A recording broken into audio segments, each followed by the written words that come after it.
I said the Lions won a game. Man, we going all the way, baby. We about to celebrate. And we are back, Great Lakes State Football, episode 47, talking everything football in the great state of Michigan. And I am Vince, and I'm joined by three other handsome co-hosts. Kory. And Brett, that was awkward silence.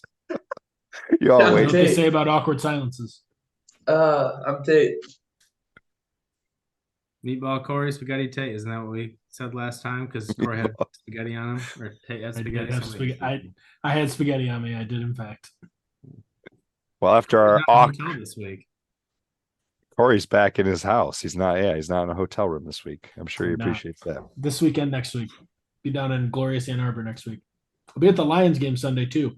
Go Lions. Yeah, hopefully they don't blow another one. Jeez, Pete's. Well, after that awkward intro, we'll go ahead and jump into it here. We have a great episode for you guys, but before we get into the episode, we have to tell you that our show is brought to you by the NeuroPeak Pro, their Intel belt. The NeuroPeak Pro's Intel belt is a premier device that revolutionizes performance training through the proprietary precision breathing and heart rate variability training. Download the NeuroPeak Pro app to conduct training sessions and learn to breathe in a way that helps to maximize your performance in the game, at work, at home, and when it matters the most. The Intel belt uses Bluetooth technology to connect to the NeuroPeak Pro app, where you will conduct precision breathing training sessions and monitor your HRV in real time, gain insight into your breathing metrics and progress, learn how to adopt a successful breathing practice with video instruction from the NeuroPeak Pro team, unlock instructional content specific to your areas of interest, learn to utilize precision breathing training in your everyday life to help you maximize your potential. You can get 20% off your purchase of a NeuroPeak Pro Intel belt with our special code GLSFB. That is 20% off your purchase of a NeuroPeak Pro Intel belt right now with our specialized code GLSFB. We thank NeuroPeak Pro for sponsoring our episode here. All right, we have a very special guest who's going to be coming on here very shortly. That is Mr. Kanon Dean AKA Goosepoop, who has been doing his thing now as long as we have. This is his third football season, rocking away with the Goosepoop Playoff Wizard, which he started back during the season. I think right about the time the 2021 season was kicking off was when he came out of nowhere. I remember seeing Goosepoop on Twitter, and I was like, what the hell is a Goosepoop? And he was promoting this Playoff Wizard, and lo and behold, 2 years later, he's probably one of the most popular Michigan high school football or high school sports outlets in terms of Twitter and Instagram following. So we're very excited to have him back on. We've had him on several times. We're going to be doing our Around the Horn type segment that we did with him and Tate around this time last year, except we have dubbed it Around the Lakes. It is our own spin on the game, where we're going to be talking topics very quickly and score it out. So looking forward to that. That'll be coming on here in just a moment. And once we are done talking with Kanon, please make sure you stay on. We will be talking about our picks of the week from last week, how those turned out. And then we will also be getting to our high school football picks of the week for this coming week as well. And then we'll obviously wrap things up with a recommendation of the week and a fun fact.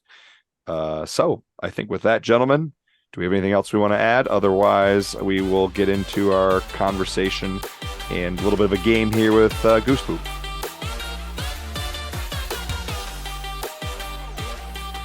And with that, we're going to go ahead and get into the guest segment here for episode 47. We have on a very familiar face, a awesome person who it's been a little while since we've had him on, but we've had him on a few times before, and that is Mr. Kanon Dean, aka Goosepoop. Welcome back to the podcast. Kanon, how you doing? Hey guys, good to see you. How's life? It's good, man. Been busy. Been real busy. So yeah, the updates to no longer Goosepoop football, it's Goosepoop sports, has been pretty impressive over the last year for basketball, baseball, everything, man. Yeah, we took the computer model, applied it to basketball, baseball. It's not as accurate, but it's still pretty accurate. So, you know, basketball and baseball, those are just kind of different beasts. A lot more games. So, but so that was fun. Then we just took our computer model and launched it to everybody. So that site's called Goosepoop Pro. So you can subscribe to that for $15 a month if you want. There's some pretty cool data in there.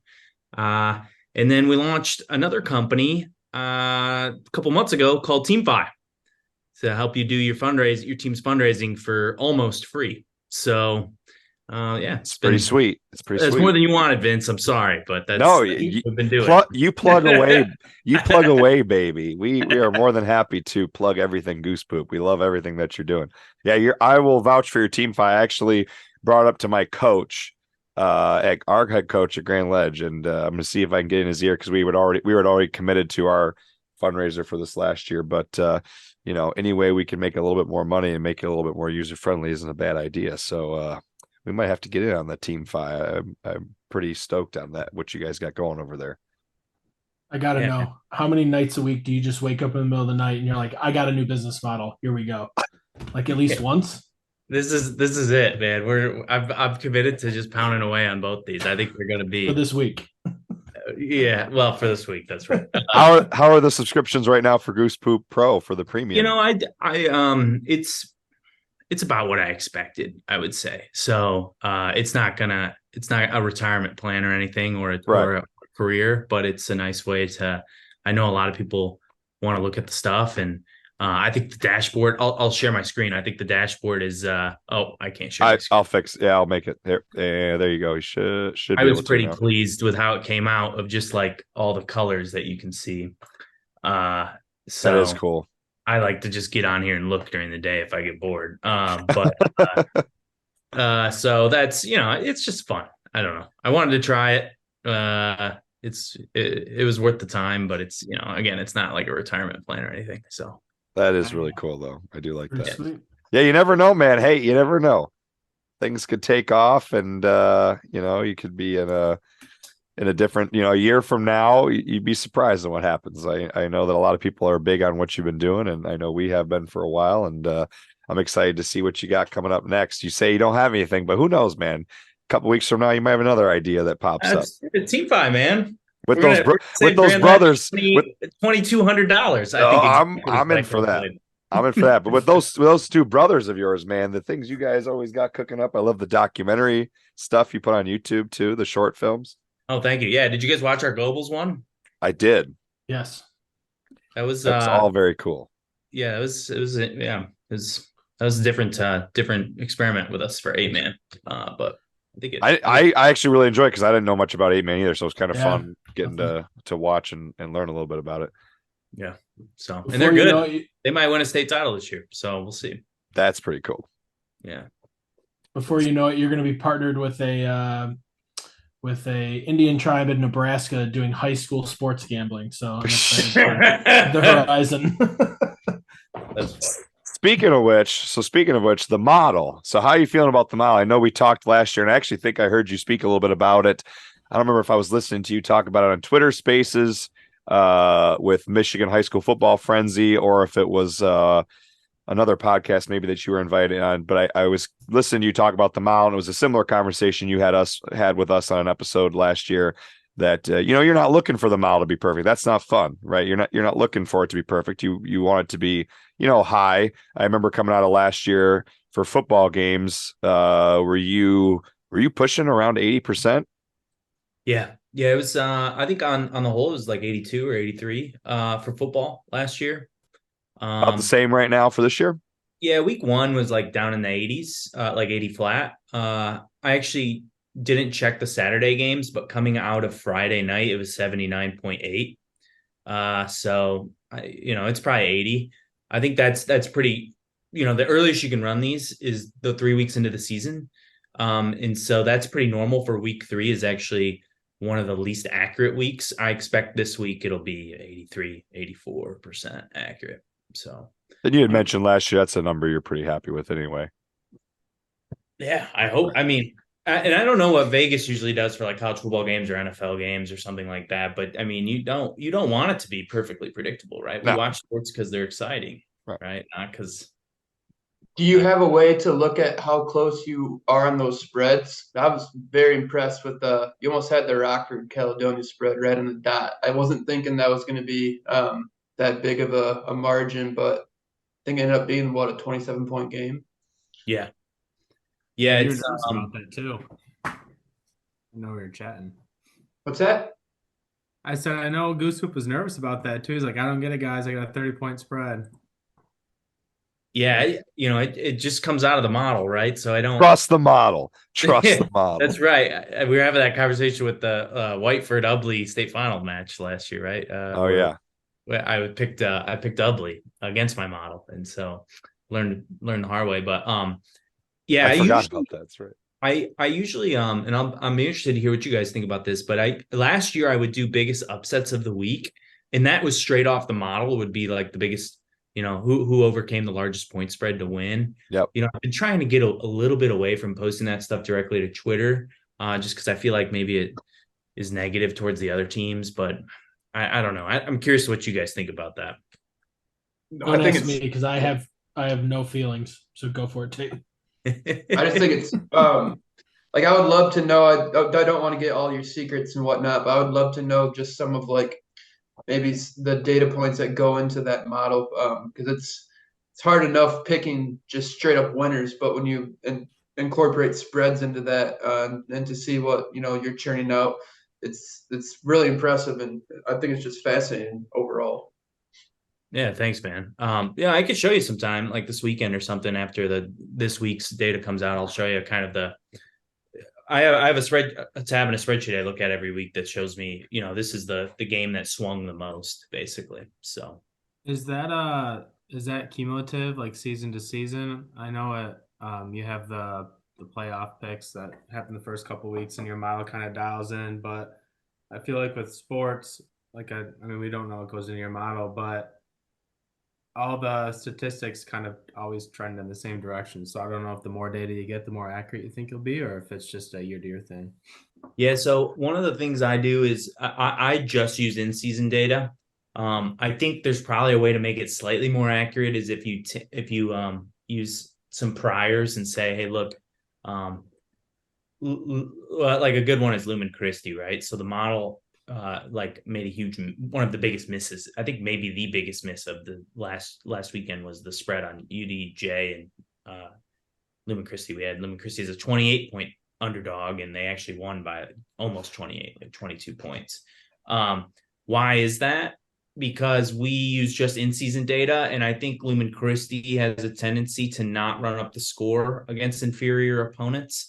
And I think that's just probably characteristic of how their coaching staff kind of approaches stuff. And so that means the model misrates them all the time. And so the way you could actually get around that is you say, well, look, Lumen Christi, they've been doing this for years and they consistently always rise to the occasion. Right. And so you can say, look, set Lumen Christi actually up like this. Because you just know that the quality of program they have, they should have a little bit of extra juice in there.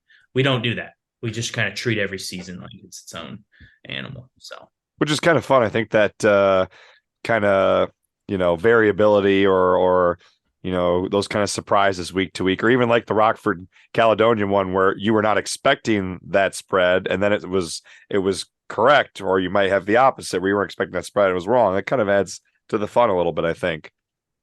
That's right. So, like I said, I don't want to be perfectly accurate. I think it's fun, and I'm here to take all the Instagram comments. You beat me too. I was going to say that if it was perfect, you wouldn't get yelled at all the time. You wouldn't get the nasty comments. That's 16-year-old saying the disrespect, and then it happens. I don't know. The disrespect, bro. The disrespect. I probably would have been one of them if it was me. Yeah, I would have been commenting. So. Or my favorite is what about, and they just their team in quotations. What about this team? What about? I'm like, okay, yeah, I don't think you guys know how this model works. He's not. This isn't his opinion. Come on. Speaking of the model, we'll get a little sidetracked here, but how you feel about all the basketball and baseball stuff? You can kind of just touch on it really briefly, but did you feel pretty good about all the stuff you did with the model between basketball season in the winter and baseball this past spring? I know that's a little bit more challenging, a lot more games, and I feel like maybe a lot more chance for upset in baseball and basketball than with football, maybe. Yeah, so the model, just like taking it at face value and predicting games, was like slightly less accurate. Mm-hmm. So 78%, and for basketball or 79%, and then baseball was closer to like 76, 77. But I think what you run into though with those games is there's or with those teams and tournaments is there's just the number of games is higher, right? And so if if you're doing die rolls or like Russian roulette, right? If Right. you play Russian roulette long enough, you will die, right? So if you play, that's what March Madness is everybody loves it. It's a big enough bracket to where Yep. you will get some crazy outcomes, right? If you're talking about an NFL playoff system where it's 12 teams and you only play 3 games, right? Like that's or the flip side, NBA and MLB, those playoff systems are designed to take the variability out, right? Play 7-game series, that sort of thing. So because they understand that about the sport. Can you imagine if the World Series was decided by 1 game, right? It'd be kind of interesting. Well, that's how high school baseball and high school basketball. It's like I'm glad you bring that up because I've always thought that was interesting that you look at those 2 different ways of determining those champions. Where in baseball there is such a higher chance of upset, and where over a series the better team generally is going to win. But one and done, you never know. So it does make it a little bit more interesting. Right. And I didn't understand, we're never going to be able to adjust this for this, but I didn't understand that in high school baseball. Maybe any of you play high school baseball? I did not know. Did not. Nope. And this was explained to me by the Cold Weather Bats guys, is a lot of those double headers, you're not even trying to win the second game. You're just trying to kind of it doesn't matter because the playoffs aren't even seeded, right? There's not even a playoff point system, right? You're just drawn into a bracket. So there's not really any strategy there. So you're really just trying to get people reps, that sort of thing. That's at least what the Cold Weather Bats guys were telling me. When that's the case, then that is actually a game you should throw out when you're trying to rate a team. But how am I supposed to know that, right? The data's just not there to do that. So that's hard. Kind of stuff throws off the accuracy of the models.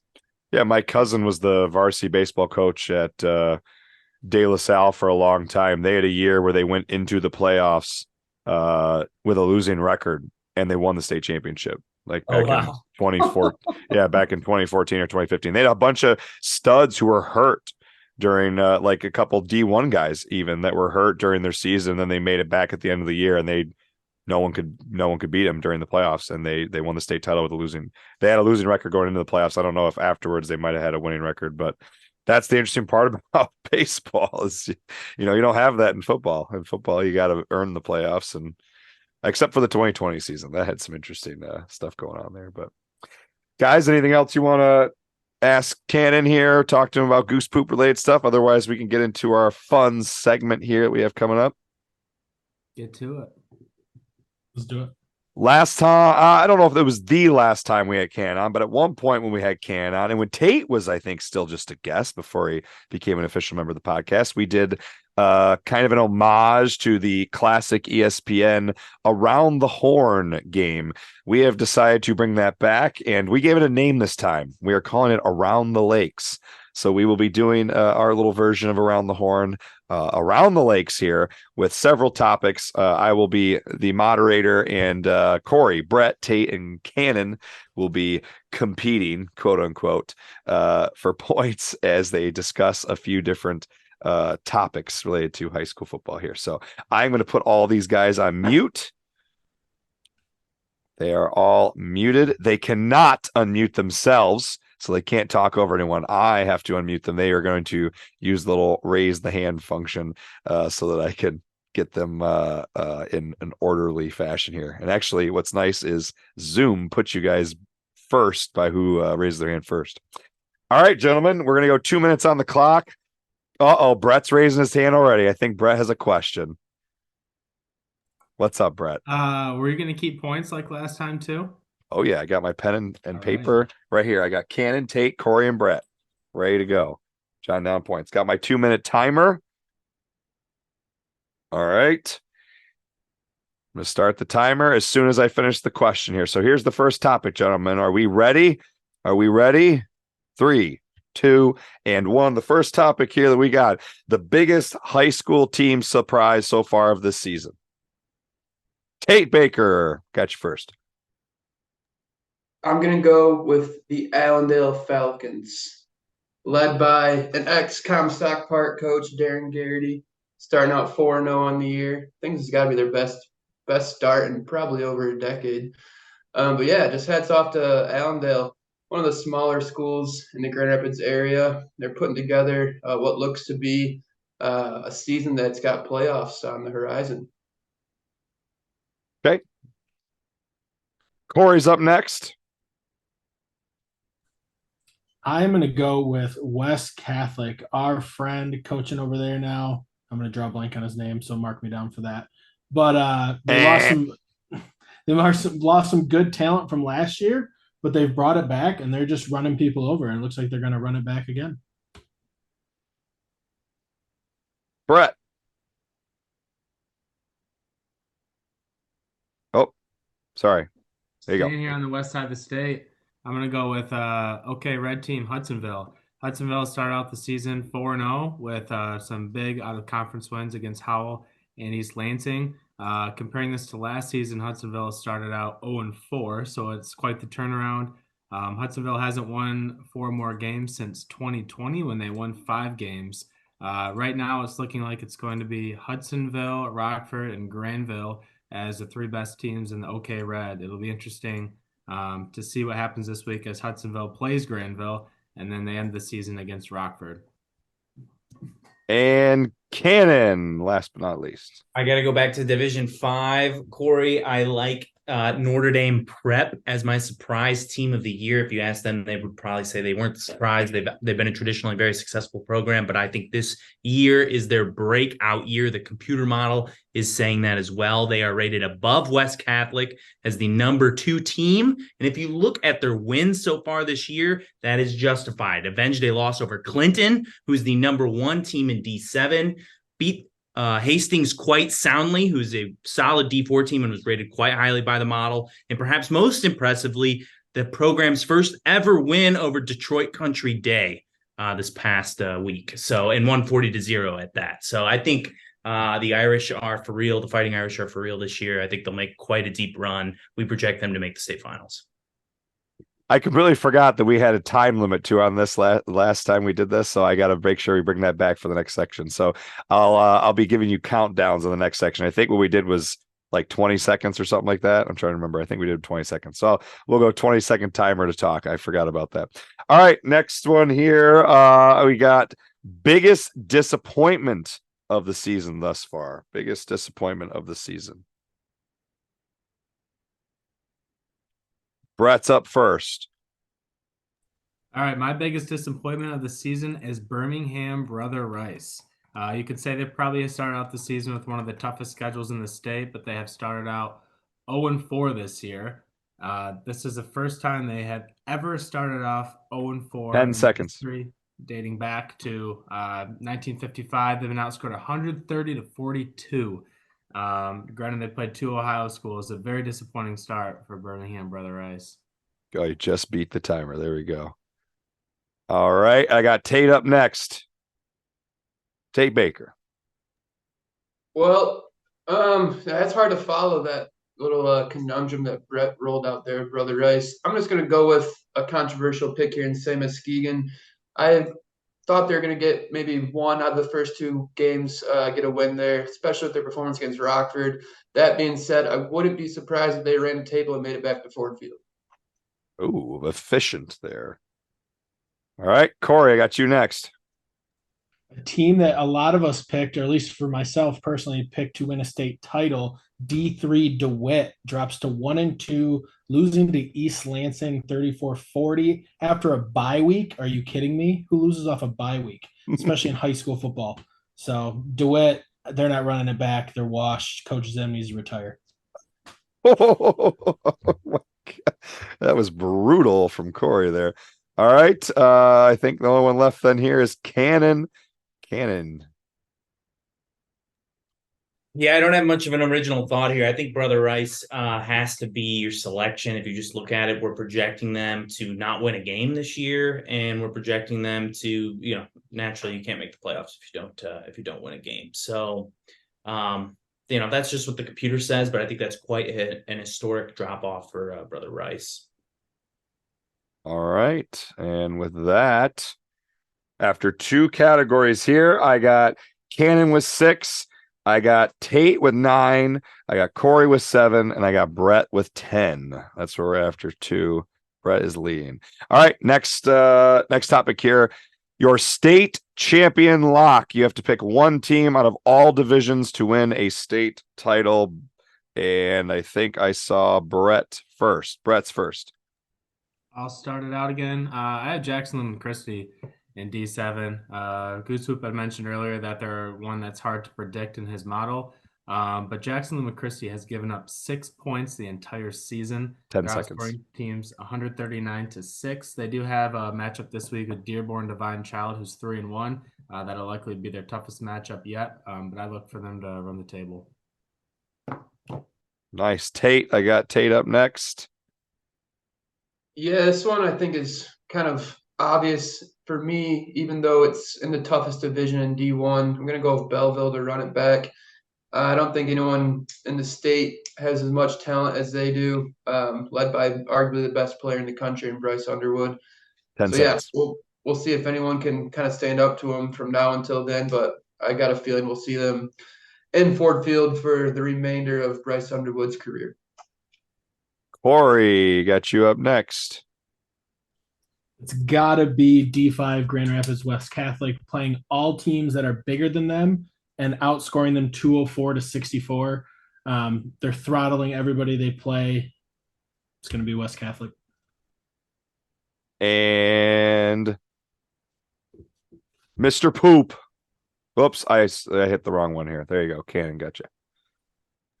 I got to go over to none other than the Blue Water Area Conference, or is that Athletic Conference? I'm not sure. The Black, some have said the SEC of Michigan. Oh, Podcast the other day. I think that was Twitter Spaces. I got to give a big shout out to my guy Almont Al. Almont is the lock for the D6 title according to the Goosepoop computer model right now. 46% chance. No one else is that close to winning a state title as them right now. all right. Let's see here. Next. All right. Next topic. Oh, hold on. Get my timer set. Next topic. We got your best matchup or matchups of week 5 this week for high school football. Tate is going to kick us off here. Tate. Yeah, one of the greater rivalries on the west side of the state. We're looking at Granville 3-1. Playing host, is that right? Playing host to Hudsonville 4-0. It seems like every year these two teams, their varying styles of play kind of mesh well to make a great game. I think it's going to be a game that's going to maybe decide the red if anyone can catch Rockford. So I'm sticking on the west side with the Granville Hudsonville matchup. Brett's next. I'll stay here on the west side as well. I'm going to go with my hometown team, the Forest Hills Central Rangers versus the Byron Center Bulldogs. This game is at Forest Hills Central. Both teams 4-0. Last year was a close game. Forest Hills Central won 21-13. If I recall, it was a tie game going into the end of the fourth quarter. Both teams have similar opponents, and Forest Hills Northern and Grand Rapids Christian with some similar results in those games. I look for Forest Hills Central to win that game this week at home. All right. And Kory or Kanon, one of you stepping up here. Kory just beat Kanon. I'm going to go with the D7 matchup, small town matchup, Napoleon Grass Lake. Neither team has really beat anybody, so this would be a good matchup for them to play each other, but just showing the small town team some love. And Kanon. So I'm going to keep it in D7. You didn't expect this, but here's what I'm going to say. The number 1 team in D7 is Clinton. The number 3 team in D7 is Blissfield. They're squaring off. I think the Royals, they were my number 2 surprise team this year. They're very highly regarded by the computer model. Played Whiteford tough. Played them tough. Can the Royals pull off the upset against Clinton? All right. After 2 more topics, Kanon has 16. Tate has 18. Kory has 14. And Brett, I got at 21, pulling out all the facts and statistics over there. Brett is moving into the lead. Next topic here. Thoughts on all of the out-of-state matchups, and if you want to add to it, Goosepoop, when it's your turn, considering this in the computer model. So thoughts on the out-of-state matchups, and if Goosepoop wants to add the computer model relevancy to it, and go. Kory's got us first. I think they're great for the state of Michigan. I think they're good for exposure for our athletes. And I think it's a work to expand our horizons as a state to become one of the prominent football states around the country. Brett is next. I like it, but I think that there's a lot that needs to change in the MHSAA. Yeah, they have these out-of-state matchups, but these out-of-state matchups should be allowed to be televised. A lot of these games are high-profile teams with high-profile athletes. In other states, you get to watch it on ESPNU or other. Overall, I think that's one thing that the MHSAA needs to do, but they will never do. But it does make scheduling hard in state because when all those teams go out of state, it makes it hard to schedule in state. Tate Baker. Yeah, I agree with exactly what Brett said. We want to see the best teams in this state play against the best teams in the other states in the country, and from Georgia, Ohio, so on and so forth, just to get that measuring stick. I think that'll also, in turn, help kids maybe stay home, maybe not so much in football, but in basketball, and be able to get that attention brought to the state of Michigan. So I don't think it's a bad thing at all. Only positive on my end. And Kanon. Whoops, I bumped that by accident. Tate. Kanon. Oops, I think I keep bumping the wrong button. There we go. Kanon Dean. Take the opposite perspective. I absolutely hate these out-of-state games. They are make life hell on the computer model. How are we supposed to know how good Joe Blow Toledo School is? We can't rate them. They're not playing anybody else, so I hate it. I love it. I love it. The honesty. All right. Very good, gentlemen. Our next topic here, the last two topics, in fact, are just kind of fun topics related to football, but they are fun. The next one is best football tailgate food. Oh, I thought Brett was going to get that first. Kory, there he is. There's no ifs and buts or coconuts. There's no better tailgate food than a hot dog wrapped in aluminum foil for minimum 25 minutes. So the bun coagulates with the hot dog. Oh, it just goes down in one. And then you top that off with a cold Miller Lite, and hallelujah, just send me to heaven. Kory's already most of his points talking about food. Brett, I got you next. And Kory already answered the last question too. Best tailgate food, chicken Parmesan sliders. You take Hawaiian buns, you put breaded chicken nuggets or tenders right on top of it, load it up with some marinara sauce and provolone cheese, stick the Hawaiian bun on top, melt an entire stick of butter, put a bunch of Italian seasoning, salt, and pepper. And Tate. Yeah, this one's kind of out of left field, but it fits well. I think the walking taco is my favorite tailgate food. You go with one of the best overall foods in general for taco. You throw it in a bag of Fritos. You can carry that around with one hand, mingle amongst the people. You don't have to get messy either. It's perfect. Some good points there. Kanon. Whoops. Clicking the wrong button there. Kanon. Finish us off here. I got to go with the shitty popcorn you get at a high school football game. Here's why. You can't get it anywhere else. You walk in, it's an aromatic experience. It takes you back. You're in high school again. What other food has that? Hot dog was close. I love it. This is a good question. All right. The last hard-hitting question of the day. Let's make sure I word this right. Best your tailgate drink of choice. Brett Johnson. I got to start it out because I don't want to hear Kory say Miller Lite again. Best tailgate drink of choice, For a noon game, you got to go with the craft beer. You're not going to have as much time to drink. So I'm going to go with the 2 Hearted for a noon game. If you're tailgating a 3:30 or 8 p.m. game, definitely got to go Busch Light. If you go anything other than a domestic, you're going to die. And Busch Light just screams football. Kory's got us next here. He said we're gonna die. Miller Lite. That's all I got. Tate Baker.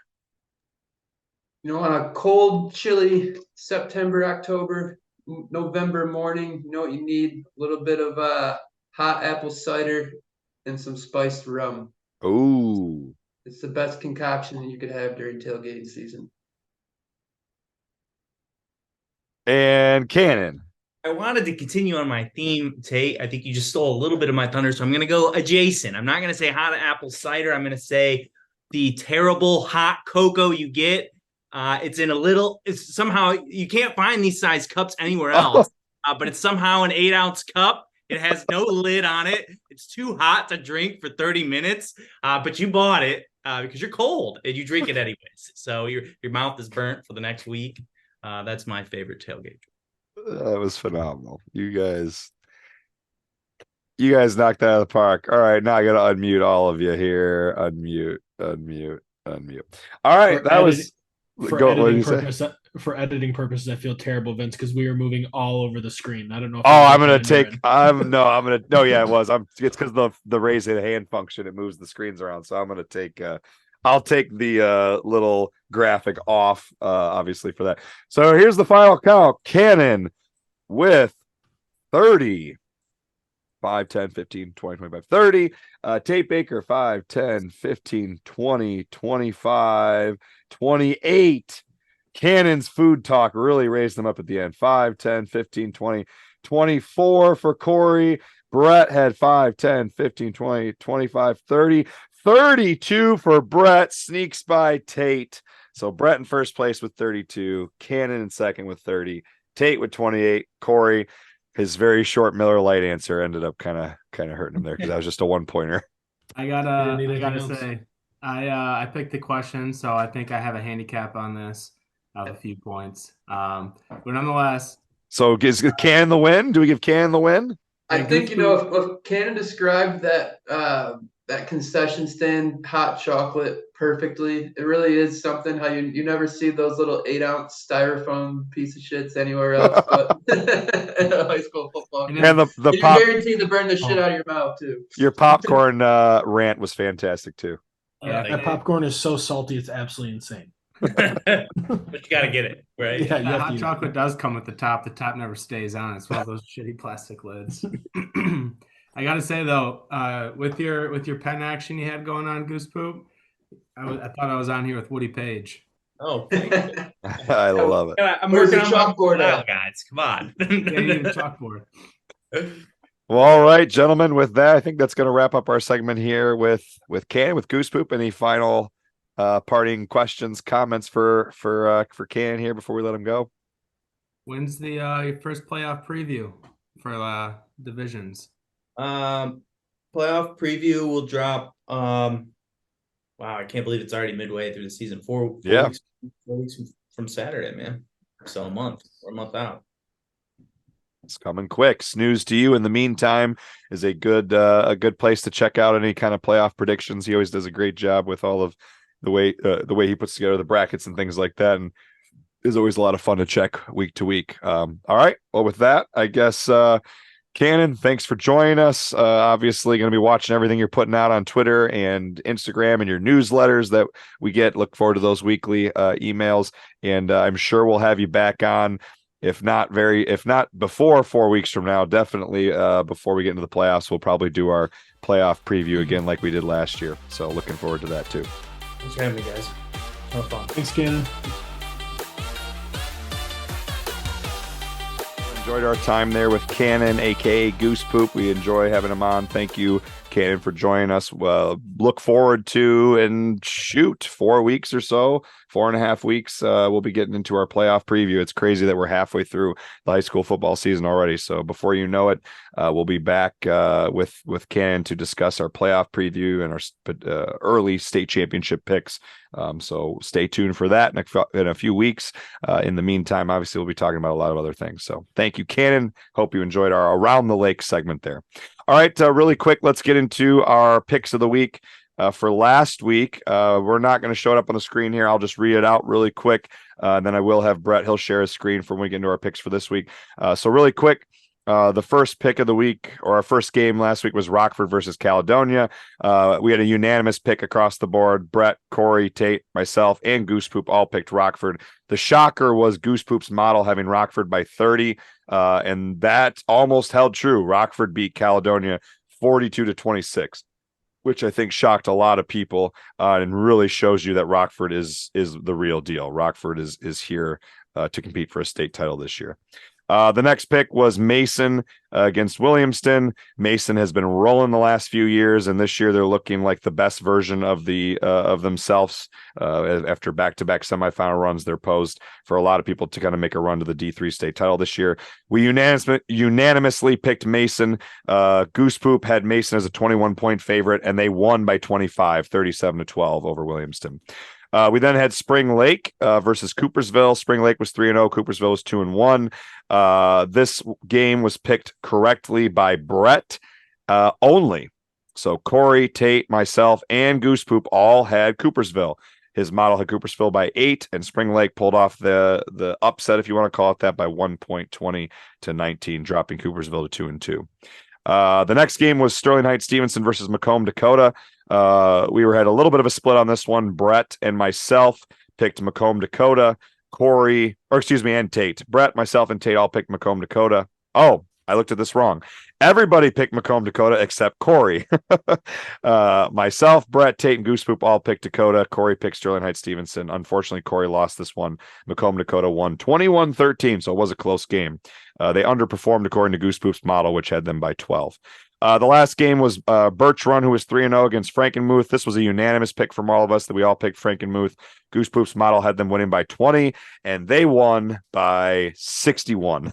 They beat Birch Run 61-0 and absolutely smacked them. So our current standings coming out of 4 games here, Brett is in the lead at 16-4. Followed closely by Tate at 15-5. Myself and Goosepoop are tied at 14-6, and Kory, unfortunately, is looking not as good right now at 13-7. So what's the punishment? Yep, go ahead. You tell me. I said, what's the punishment? Oh, we got to talk about the punishment. We just decided off air that the punishment is going to be the beer mile. So that'll be an interesting one. Kory's edging closer to a beer mile after the Wings of Death last year. Luckily, I'm a runner, so that shouldn't be that bad. I'm running a 5K actually in 3 weeks. So are you drinking beer while you run it? I could. You might have to. I run better after I drink 15 beers the day before, a little carbo load. Maybe I'll do that. Who knows? All right, Brett, I've made my screen shareable here if you want to share your screen, and we will take a look at the games of the week for this week. If you are watching on YouTube, you will see the games up on the screen here. Otherwise, if you're listening along, we will talk them out. All right, so week 5. Hard to believe it. We're already more than halfway through the season. We have the already mentioned game, Byron Center 4-0 at 4-0 Forest Hills Central. Vince, let's start with you this week. Who do you got? Byron Center obviously had a lot of success recently and during this season, but I'm not even going to think about it. I'm going to go with the Rangers. Forest Hills Central had quite the season last year, came up short against a very, very good Warren De La Salle team. They dropped down to D3 this year, which some people would be like, oh, they dropped down to D3, which will be better for them. No, they got quite a gauntlet of teams they'll have to be facing in D3. But for now, I'm going to be picking them for the win this week over Byron Center. I think it's going to be a really good game, probably a 1 or 2 score game. Hey. I got Forest Hills Central big. I think, they've kind of owned this rivalry for the past decade, maybe even longer. Byron Center's got something building special, but Forest Hills Central, I think, has something even special, more special going this year. So I'll take Byron. I was hoping you were going to say specialer. Yeah, special. It's a word. I like Kory's, what was it, Mystical? I like that one. And that was a good one. I'm going to take Forest Hill Central too. I had this as my top game in the state this week. A little bit of a homer pick there. But they've had some similar matchups, as I had already mentioned. Byron Centers beat Forest Hills Northern 35-7. Forest Hills Central beat Northern 38-6. So pretty similar outcome there. And then with Gurnap's Christian with Byron Center beating GRC 49-11, and then Forest Hills Central winning 37-7. With that, Forest Hills Central is a Division II public school state champ last year, and I know they have a lot of firepower back, including one of the top athletes in the greater Grand Rapids area. So I'm going to pick Forest Hills Central. Do you guys smell what Byron Center is cooking? I think Byron Center gets the upset. Oh, okay. Going against the grain. Yeah. Kory's either going to catch up or make the gap even bigger. The running doesn't scare me. That's not even a great. Doesn't even scare me. Doesn't even. Nope, we're good. Doesn't even You phase like him. running and you like beer, so I guess you're probably looking forward to it. Kory's tanking. Exactly. I'm tanking for the beer mile. All right, next one we got 4-0 Belleville with a win coming off of Dearborn 53-0 last week, and they're playing Livonia Franklin, who is also coming off a big win 47-0 over, I think it's Lincoln Memorial. Vince, who do you have in this game? Belleville big. Belleville's given up 7 points in conference play through 3 games. They've also scored 170 points in conference play. So Belleville. Tate? Yeah, likewise. All the same reasons Vince just said. Give me Bryce Underwood. Belleville. I have Belleville too. Belleville was borderline going to be my overall state champ lock. The only reason I didn't have them as a lock is because they're Division I, and I think that there's a little bit more parity at the top in D1. So, but Belleville's going to win this game by at least 4 or 5 touchdowns. In the spirit of tanking, no, I'm kidding. I'm still gonna go Belleville. I think it's gonna be a blowout. Not even close. Call All right. it. What's that, Vince? I said call it. Call it. The next one, a little bit of a small school, Lower Michigan matchup. We have 4-0 Napoleon, and they are playing 4-0 Grass Lake. Napoleon coming off a 42-21 win last week over Manchester, and Grass Lake coming off of a 42-8 win over East Jackson. Last year, it was a 14-6 matchup with Napoleon winning that game. Both teams 4-0. Vince, what do you got in this one? I'm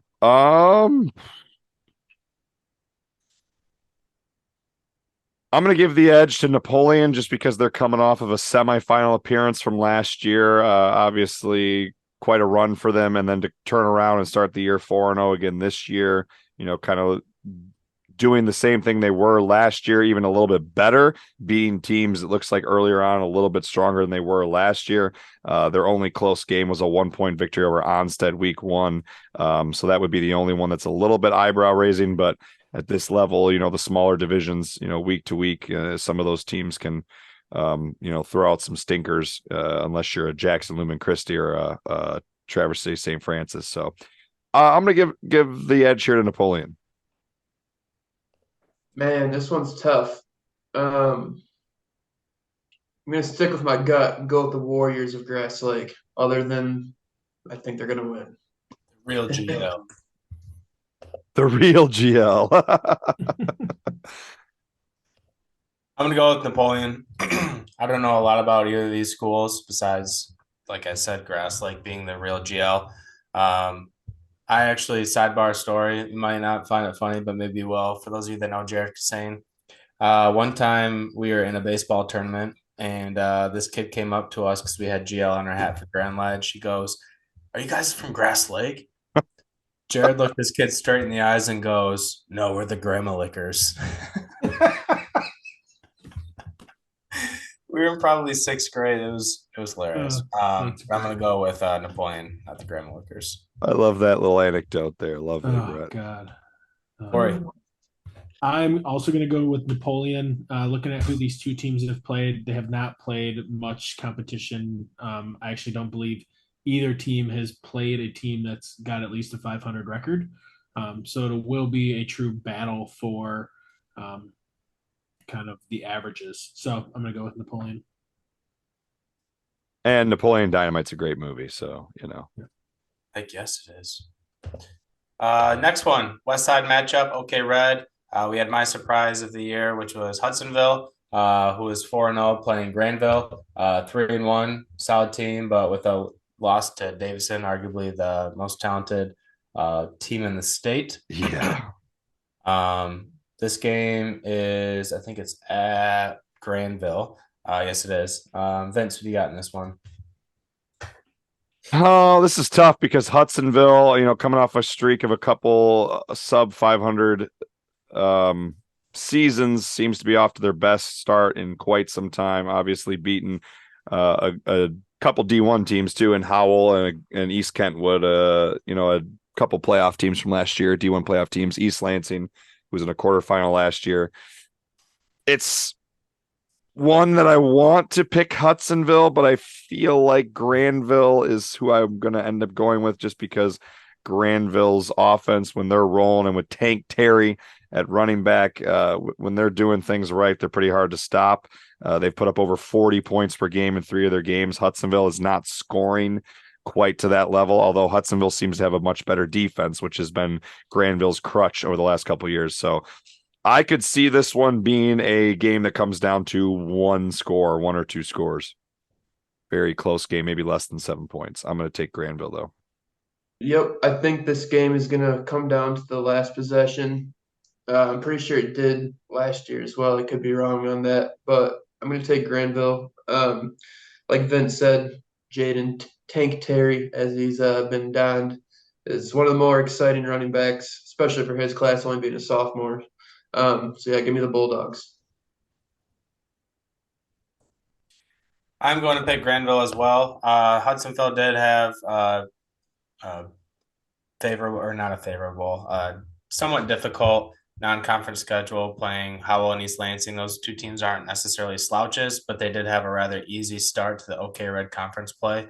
Granville's been a better team over the last few years. I know they probably have a little bit better athletes as well. So I'm going to pick Granville in this one.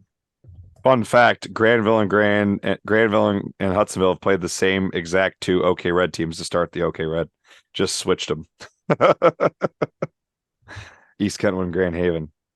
I'm going to follow suit. I think Granville's schedule's kind of battle tested them. That game against Davison, that was a hard fought game. Grand Blank's also a very solid team. And they pounded them. Yeah, and I just don't think Hudsonville has played the caliber of team that Granville's played this season.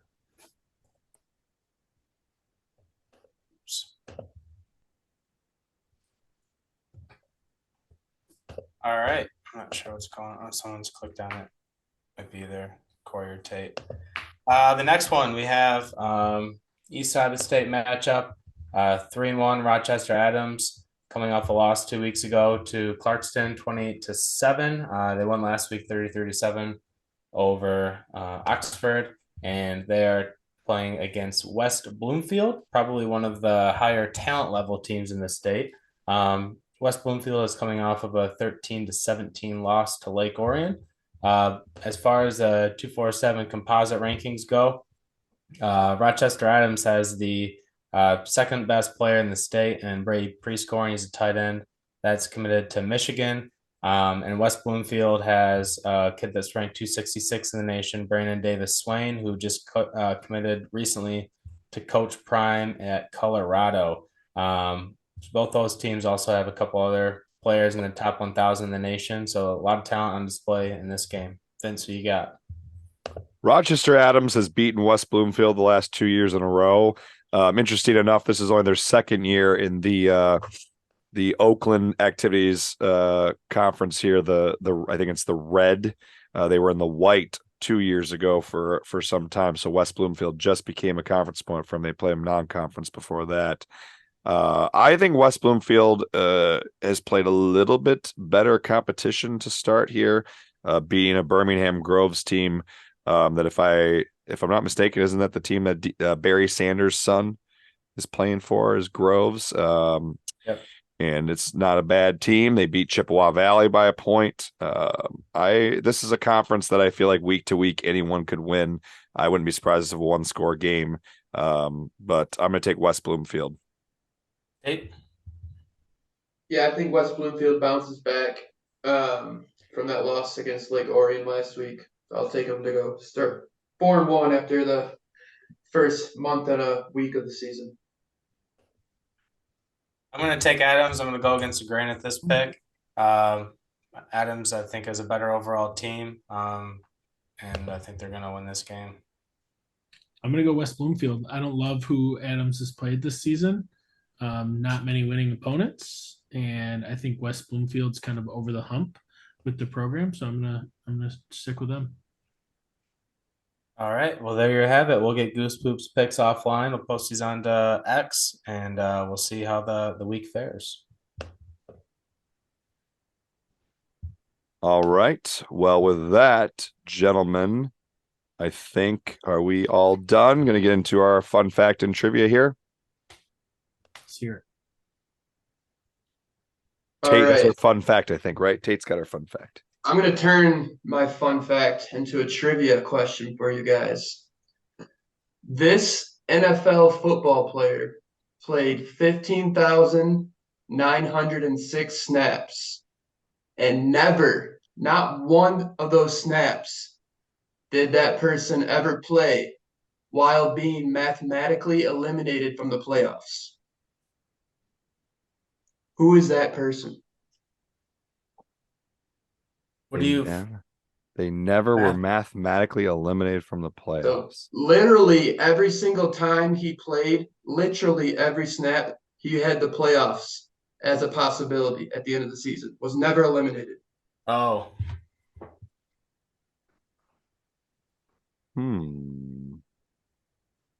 Can we get a hint? Is this a recent when recent did they player? play? They are a graduate of a Big Ten school. Who Okay. was Tom time Brady? frame, like 1990 or later, 2000 or later. What'd you say, Kory? Who is Tom Brady? That is correct. I was Tom Brady. wondering if it's Tom Brady. Tom Brady never took a snap being mathematically eliminated in his entire career from the So playoffs. the loophole there by you saying that is because wasn't the year he was injured they were eliminated, but after he was injured, right? Never took a snap. Right.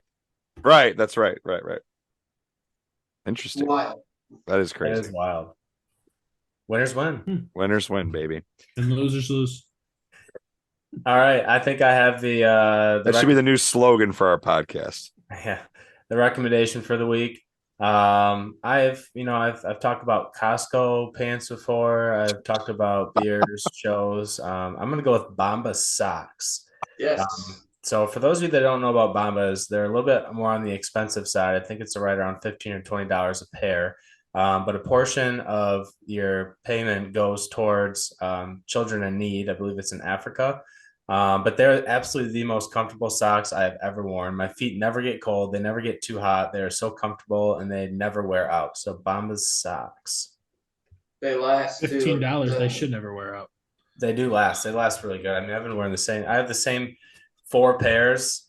They're like colored dressier socks. I've been wearing the same 4 pairs the last year and a half to work, and they still look brand new. Yep. Love it. Might have to invest in those. That sounds pretty nice.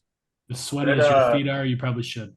A good Christmas recommendation. If anyone wants to know what to get for Christmas, Bombas socks. Probably not something you want to buy, but it'd be nice if you got it. Is that BAMBA? BOM? Bombas. BAS. BOM. Okay. All right. I might have to look into that. I'd love some good socks. You should recommend underwear next. I'm always in need of I love a good sock. I'm sure Brett will get through the whole ensemble of articles of clothing by the time we have several dozen more episodes of this podcast. All right, with that, gentlemen, let's wrap things up here. Thank you for joining us here for episode 47 with Kanon Dean Goosepoop as a guest. Make sure you follow us on Twitter at GLSFBall, Instagram, Great Lakes State Football. If you like the YouTube episodes, the video versions, subscribe to us on YouTube, Great Lakes State Football. The audio episodes are available on your favorite podcast store, including Apple and Spotify. And if you are interested in a NeuroPeak Pro Intel belt, check out the link in our bio at any of our social media pages or the link in the description of the episode for 20% off with our own code. I'm Vince, Brett, Kory, Tate. Episode 47, Great Lakes State Football. Go Chargers. Go Comets. Lakers. Go Wood.